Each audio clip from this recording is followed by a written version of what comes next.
Bureau of Fire Protection mihatag og suporta sa Bohol Loop 2024 nga gipahigayon sa probinsya sa Bohol miadtong Marso 23 ug 24 tuig 2024.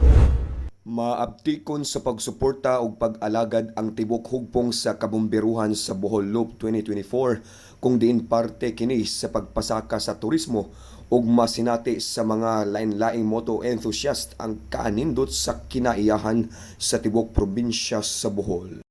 Ang pag-deploy og BFP Fastcon First Aid Service Team sa maong kalihukan sa tibok lalawigan sa Bohol gipanguluhan ni Fire Superintendent Raul G. Bustalino, Bohol Provincial Fire Marshal, inubanan sa mga municipal fire marshals ug mga personnel niini sa nagkadaiyang mga fire stations.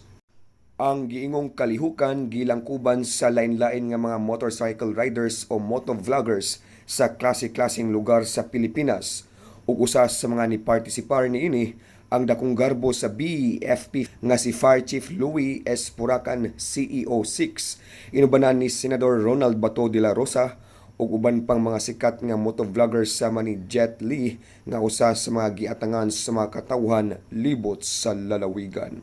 Nagmalampuson ang duha ka adlaw nga loop ug kini nagpamatuod nga epektibo ang pagsuporta sa mga kabomberuhan sa Bohol. Alang sa BFP TV, madasigon alang sa kaluwasan sa publiko.